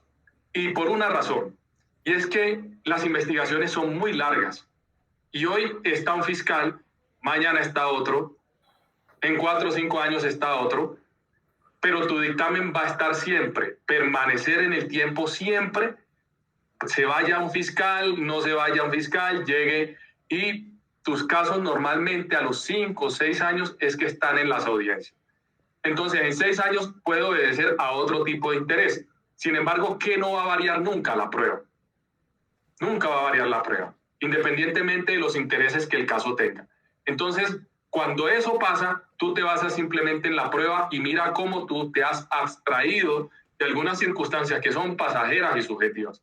Y eso te va a garantizar a ti que tu trabajo en 6 años, en 10 años, en 20 años, en 30 años, sea el mismo y te vayan a calificar por lo mismo. Y eso te debe tener tranquilo siempre. Muy amable, doctor, gracias. Con gusto. Mire, qué interesante esto que preguntó Javier y en especial lo que nos está ilustrando Luis Fernando, porque me hizo pensar varias cosas y dentro de esas, precisamente nuestro paso por el DAS, que sin lugar a dudas, pues es parte de nuestra escuela, una parte importante de nuestra escuela, donde por eso que acaba de mencionar el doctor Luis Fernando, yo creo que nosotros pudimos sobrevivir, fortalecer nuestro carácter, ¿sí? Anticorrupción, o sea, de no haber sido tocados por la corrupción, por lo menos no permeados, porque la corrupción sí intentó tocarnos, eso también lo digo con conocimiento de causa, pero de uno tener esos soportes de lo que hizo, precisamente para que el día de mañana usted pueda blindarse con relación a sus conceptos. En mi caso particular, conceptos de perfilación que hacía, conceptos de pruebas de polígrafo, conceptos de análisis de inteligencia, de los cuales yo tenía los soportes por si había alguna situación donde ese concepto lo hubieran intentado tergiversar, cambiar, desaparecer, en fin, pueden ocurrir miles de cosas irregulares. Pero si usted precisamente ha tenido la conciencia de haber hecho lo correcto y tiene el soporte para su defensa, es lo mejor que pueda tener, independientemente de lo que en las altas esferas se maneje. Porque como muy bien lo mencionaba ahorita Javier, ocurre el tema del poder es un tema perverso. Fíjese que en el caso particular nuestro, en el caso DAS y en el caso Colombia, siempre los que hacen mayor daño o un daño mucho más fuerte son quienes están más arriba en la esfera del poder, precisamente porque sus decisiones tienen un impacto mayor que las decisiones de un mando medio, de un mando bajo. Y que además los delitos de corrupción no son individuales. La corrupción tiende a actuar en grupos, a contaminar a otros. Sí, esto no es solamente la idea de uno solo. Fíjense lo que muy bien mencionaban ahorita acerca de Odebrecht. Odebrecht tuvo que hacer tentáculos para tener el poder de corrupción que tuvo desde Brasil hasta los confines de Europa, por Estados Unidos, colocando candidatos presidenciales, apoyándolos, en fin, todo de esa manera como permeó su espectro era muy amplio. Y ese es el gran peligro de la corrupción. Y con el doctor Luis Fernando hemos afirmado en algunos de los espacios en los que hemos estado compartiendo los dos comúnmente, que precisamente los corruptos tienen más víctimas que los asesinos seriales. Usted se puede referir aquí a el monstruo de los Andes, a quien se le endilgan más o menos 350 víctimas, que para nuestra vergüenza es colombiano, pese a que cometió homicidios en Colombia, en Perú, en Ecuador. Pero las víctimas de un líder corrupto son millones y duran años en reponerse, ¿sí? Fijémonos el gran impacto que tiene y también el interés, no solamente para las ciencias forenses, sino criminológicas, porque ustedes hacen parte también de ese espectro. Muy bien, ¿alguna otra pregunta, duda? Mire, doctor, algo muy interesante y cómo nos perjudican hasta en lo mínimo. Ajá. Muchos de nosotros, pues, los que tenemos vehículos, caemos en huecos, donde entra la llanta y sale la llanta. Pero muchos entran buenos y salen malos. Es decir, un hueco, que es algo que nos parece tan insignificante, mire cómo nos complica a veces la vida. Porque es que con el solo entrar un hueco yo me puedo quedar sin llanta, sin rin y sin amortiguador. Y eso a mí como persona, es decir, afectado, me impacta mi patrimonio económico. Porque es que si yo llevo el carro por ese acto, que cogí ese hueco y si es más con lluvia, pues hombre, son tranquilamente $500, $1,000 un arreglo. ¿Sí? Eso hasta en lo mínimo. Y cuando tú vas y mira, ¿por qué está el hueco ahí? Te das cuenta que es porque a la carretera le colocaron materiales deficientes. Y el material deficiente es un producto conexo a un acto de corrupción. Y probablemente ese acto de corrupción está conectado con un sobrecosto. Y ese sobrecosto está conectado con un contrato. Y el contrato está conectado con un anticipo. Y el anticipo proviene de los impuestos que nosotros mismos pagamos, muchachos. Entonces, mire el círculo vicioso. Es decir, parece una bobada, pero no es tan bobada. Tendríamos que hilar en unas situaciones bastante interesantes porque las personas lo hacen de forma consciente. Y creo que el doctor Belisario se los ha tenido que decir, y si no se lo ha hecho, yo se los digo. El criminal tiene conciencia forense. Es decir, yo siempre trato y él es el autor de esa frase que es muy interesante. El criminal tiene conciencia forense, es decir, él sabe que ese hueco que está sembrado no duraba 30 días porque el material está diseñado para que en 30 días se rompa. Entonces, eso es muy interesante también. Y más interesante aún, el ejemplo tan sencillo que está dando una visión o una lectura sistémica de cómo aquello que parece, fíjese, insignificante, que puede pasar desapercibido, es producto precisamente de unas prácticas corruptas que generan consecuencias de tipo social. Entonces acá, pues, muchísimos ejemplos, todo el tema. Fíjense que precisamente porque la vida es sistémica, es decir, todo se conecta con todo, estamos en nuestros países viviendo las consecuencias de situaciones corruptas de otros países. Colombia, que es quien comparte territorialmente la frontera más grande con Venezuela, fíjense cómo le ha impactado el fenómeno de migración. Y junto con el fenómeno de migración, el fenómeno de criminalidad incluso transnacional, porque ustedes allá en Guatemala también han tenido seguramente injerencia del grupo criminal transnacional llamado el Tren de Aragua, del sicariato, de nuevas formas de generar crimen. En este momento Nueva York, la ciudad de Nueva York, invadida por esas nuevas formas de criminalidad.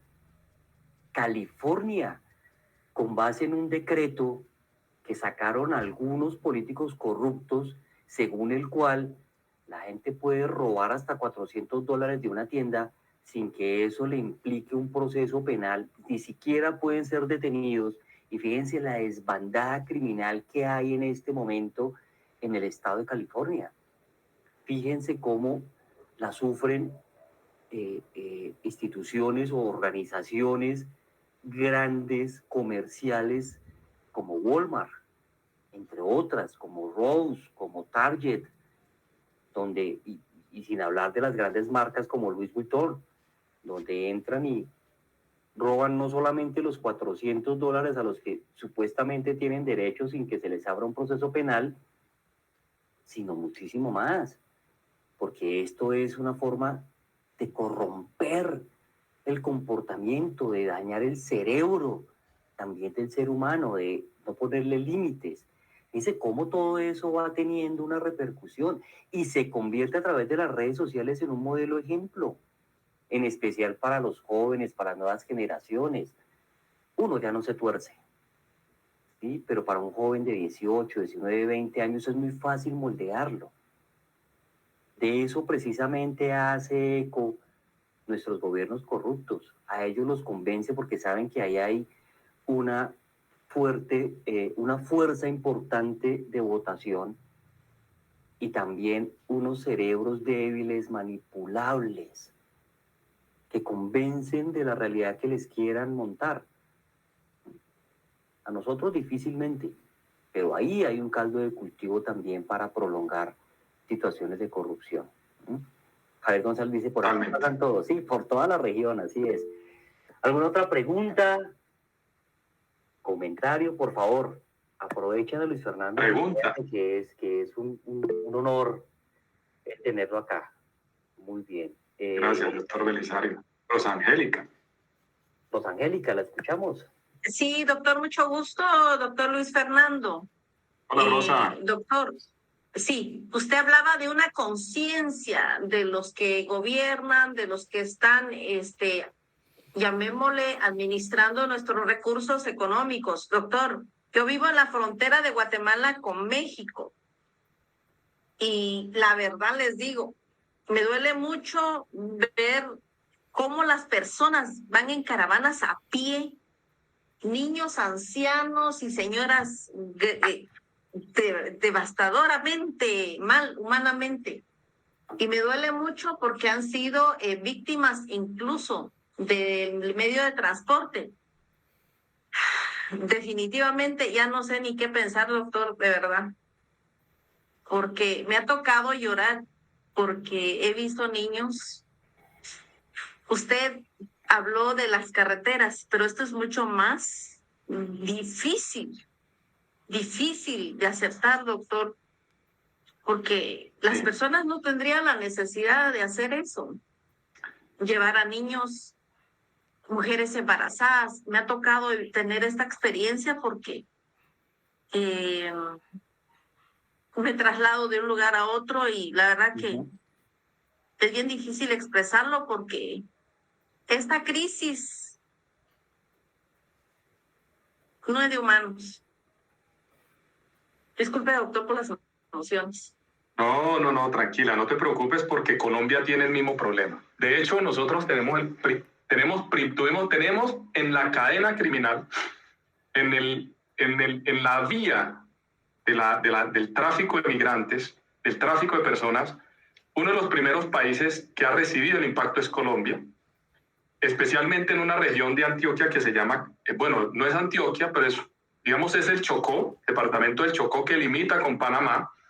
Pero los migrantes vienen desde Ecuador, las redes los traen desde Ecuador, traen haitianos, traen camerunenses, traen venezolanos, traen cubanos, y todos pasan por aquí, Rosangélica, todos los que reciben Guatemala para el paso por México, para llegar a Estados Unidos, los recibimos primero en Colombia. Entonces, en Colombia sí tenemos, digamos, de alguna forma documentado cómo es el impacto de esas redes criminales. Por ejemplo, pasar el Darién es impresionante. El Darién es la selva más inhóspita que tiene nuestra región. Y aún así las bandas, las organizaciones, y no solo las organizaciones, por ejemplo, sino las guerrillas o las disidencias de las guerrillas que quedaron producto del proceso de paz con la FARC, son las que están aprovechando de cierta forma esa instrumentalización no solo de mujeres y hombres, sino de niños. Yo hablaba con un joven en estos días y me decía, Luis, mire, a mí me tocó pagar $100. Yo no tenía $100, pero me tocó pagar $100. ¿Cómo? Porque me tocó cargar 2 bultos de coca, de hoja de coca, 7 horas por el Darién. Entonces mire que la modalidad de instrumentalización no es solo dinero, sino si no tienes dinero, pues tú puedes ir y nosotros te facilitamos el camino. Y él me comentaba una situación muy triste, y es que en el camino por el Darién, a los lados de la carretera, eso parece como el Everest. El que sube al Everest va consiguiendo los muertos en la vida, ¿cierto? Va consiguiendo las personas que se quedaron congeladas y que ya no los pueden rescatar, pero que cuando baja la nieve queda expuesto el cuerpo. Así entonces, el camino para pasar a Panamá, muertos, mujeres, hombres, niños. Es decir, esto es una tragedia humana, pero también contrasta con el derecho de las personas a migrar, porque es un derecho, o sea, es un derecho que está consagrado, de hecho, en las cartas internacionales sobre la libertad. Entonces, las personas aprovechan eso. ¿Quiénes aprovechan eso? A través de pues, los coyotes, las redes de tráfico de personas, las redes de tráfico de droga, porque es que también les toca caminar con armamento, porque los tienen que transportar droga. Es decir, todo un drama. Y aquí en Colombia hemos recibido el impacto también, Rosangélica, y muy fuerte, de ese fenómeno criminal. Ahora estamos hablando de un fenómeno criminal mucho más difícil, porque son redes que internacionalmente controlan el tráfico de todo. No estamos hablando del corrupto, no estamos hablando del que se robó $1 millón por no construir un puente, no construir una iglesia,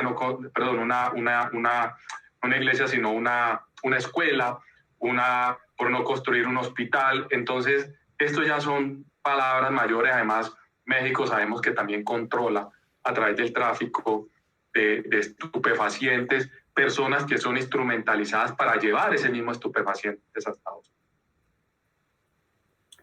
Oiga, mi doctor Luis Fernando, qué bueno que usted habló de este tema, porque precisamente sobre eso que está pasando en el tapón del Darién, que ya no es tan tapón, en realidad el tema ya, así como usted lo narraba de esa selva inhóspita, le han abierto ya caminos, corredores de movilidad.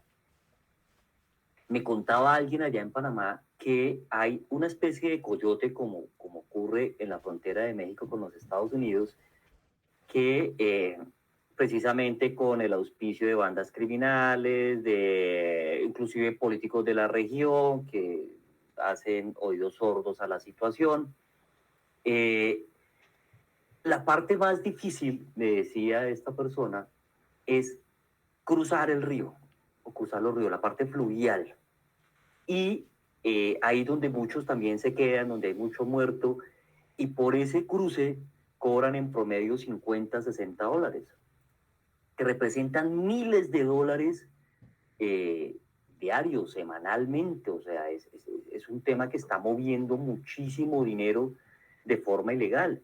Súmele eso también al tema del narcotráfico y de todo lo que implica precisamente esas actividades ilegales. Es un problema inmenso, y fíjense cómo impacta en toda la región. Usted muy bien lo ha dicho, sí, eso no son solamente venezolanos y colombianos pasando hacia Panamá y de ahí buscando rutas hacia los Estados Unidos, bien sea a través de México, a través de vía marítima, terrestre, de la que sea, sino de toda la región. Tenemos colombianos, ecuatorianos, todos estamos lamentablemente involucrados en el tema. Y más que seguir puntualizando sobre el problema, porque lo estamos definiendo muy bien, es desde la responsabilidad precisamente que tenemos nosotros desde la perspectiva criminológica y forense, no solamente para detectar, neutralizar, judicializar, sino y en especial para prevenir, es decir, para que nosotros podamos contribuir a políticas de criminalidad que sean efectivas, de victimología, porque también aquí encontramos muchas víctimas, instrumentalización de gente, de seres humanos a los que les prometen una vida mejor, a los que convencen de que ese es el camino para lograr el sueño americano, para salir precisamente de la situación que tienen en este momento en sus países y renunciar a su arraigo, incluso desprenderse de su arraigo, y que implican social y culturalmente unos cambios y unos impactos muy fuertes. Y ahí es donde nosotros tenemos, sin lugar a dudas, que trabajar, que pensar, algo, mucho por hacer. Creo que a eso es a lo que va precisamente dirigida la reflexión. Para terminar, preguntas, comentarios. Preguntas. Aprovechen estos 5 minutos, en serio. Preguntas. No van a volver a ver. Yo creo. Sí, Rosa, cuéntame. Perdone, doctor. Exactamente cuál es su función en este caso, hablando en una situación así, en una dinámica, en lo que es el poder del Estado, para poder hacerle una pregunta así un poquito más concreta, doctor. Bueno, es una pregunta muy interesante. Los forenses tenemos 2 roles: defender, es decir, actuar en defensa de, o acusar en defensa de. Cuando tú estás y haces parte de la institucionalidad, es decir, haces parte del Estado, a través de lo que se llaman las procuradurías y en el caso colombiano las fiscalías, y tú eres perito forense, como lo soy yo y como lo es el doctor Belisario, si tú estás del lado de la ley, de la autoridad judicial, tu función y tu rol es ayudar a que se investigue con el efecto de imputar un delito, acusar un delito y lograr una condena por efecto de esa investigación. Entonces tú estás de un lado de la balanza.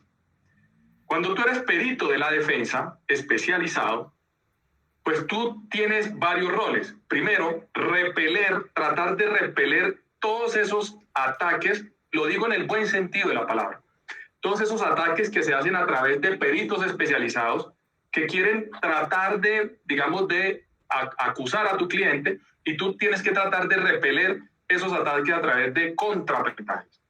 Pero también tienes otro rol, quizás un poco más importante, y es poder recolectar, investigar, analizar, concluir y construir un dictamen que le permita a quien está en el medio ejerciendo la balanza, que es el juez, no es el fiscal, no es el abogado de defensa, para poder equilibrar. Recuerde que el que tiene la primera potestad de investigación, es decir, quien tiene la carga de la prueba inicialmente, la autoridad, en este caso la Procuraduría o la Fiscalía. Entonces la balanza siempre va a estar inclinada. ¿Oído? La balanza siempre va a estar inclinada hacia este lado, porque es el primero que pega. Dicen que el que pega primero pega 2 veces. Eso es temporalmente correcto. Pero cuando el acusado o el investigado contrata expertos de acción de la autoridad, pues la balanza empieza a hacer esto, empieza a hacer esto, tú empiezas a hacer esto. Entonces es cuando el juez, que es el árbitro, que es el que está en la mitad del proceso, el que está en la mitad del guión, empieza a coincidir la otra verdad o la otra realidad que no ha sido contada, pues por a quien no le interesa que se conozcan todos los hechos. Entonces tú como experto sí empiezas a aportarle al proceso todo ese conocimiento técnico, científico, todo ese conocimiento forense, para que la balanza en algún momento quede así y poder tener probabilidad o certeza de que vas a ganar. Entonces creo que es la mejor forma de explicarte, Rosa, cuál es el rol del perito en un proceso. Hay un perito que tiene un rol de poder acusar, pero hay un perito que tiene el rol de defender ese ataque y de aportar la prueba de tal manera de que la balanza haga esto. Muy bien, doctor Luis Fernando, mil gracias. Creo que de la forma más ilustrativa posible usted ha descrito uno de los elementos neutrales precisamente de este curso, ¿sí? Porque es parte no solamente en la elaboración de los informes, sino del rol del perito en los tribunales. Y como les he dicho inicialmente, no solamente el perito psicólogo, el perito desde sus especialidades, desde su profesión. Si usted es criminólogo, si usted es investigador, si usted es psicólogo, si usted es contador, fíjense también cómo tiene precisamente una responsabilidad y para ser perito y para llevar esa experiencia y esos hallazgos al estrado judicial, bien sea en un lado o en el otro lado de la balanza. Es correcto, es correcto. Doctor Fernando, infinitas gracias por temas de tiempo.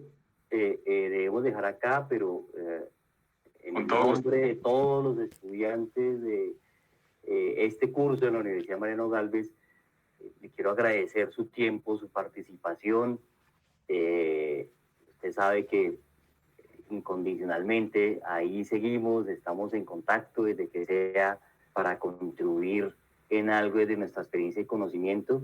Ahí estaremos. Ve ahí la cantidad de likes que le están dando. Muchas gracias, doctor Mario. De verdad, muy amable a cada uno de ustedes. Qué gusto haberlos conocido.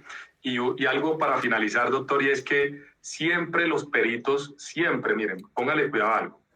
Es decir, lo que puede partir por un análisis pericial desde el punto de vista de la psicología forense puede terminar en un dictamen, de hecho, en un proceso de lavado de activos. Y también de un proceso de lavado de activos y de enriquecimiento ilícito puede resultar alguna prueba que tenga que tener relación directa o indirecta con la psicología forense. Lo hemos probado 100 veces con el doctor Belisario. Él es testigo de que en casos de enriquecimiento ilícito que yo tengo, por ejemplo, doctor Belisario, ¿qué probabilidades hay, señor, que este señor obedezca un perfil como para ser testaferro y ser lavador? Y el doctor Belisario puede analizar o cualquiera de ustedes puede analizar ese perfil. Y con el perfil, con el conocimiento científico y especializado que ustedes tienen, me pueden decir a mí, Luis Fernando, con toda seguridad, el señor tiene la probabilidad o no tiene ninguna probabilidad. ¿Sí? Es decir, miren lo interesante que es. Y algo adicional con el tema de Nicolás Petro, que es el hijo de nuestro presidente acá en Colombia, y no quiero hablar de un tema bastante mediático, pero lo que sí les puedo decir con toda seguridad es que como en todos los casos, hemos conocido una verdad. Y va a ser bien interesante porque en el escrito de acusación él va a tener que defenderse. Recuerde que él hubo un tema donde él supuestamente había colaborado, listo, pero hoy ya se retiró de esa colaboración, entonces va a ser un proceso muy interesante porque él va a tener que defenderse con sus pruebas en juicio. Entonces va a ser algo para alquilar balcón. Y les agradezco nuevamente muchísimo, doctor Belisario, de verdad, gracias por su invitación y sabe que siempre es un honor poder participar con usted y con sus estudiantes. A usted mil gracias, doctor Fernando. Hasta la próxima. Felicidades a todos. Gracias a todos y feliz noche. Que descansen. Gracias, buenas noches. Gracias. Gracias, doctor. Gusto, chao. Gracias, doctor. Gracias.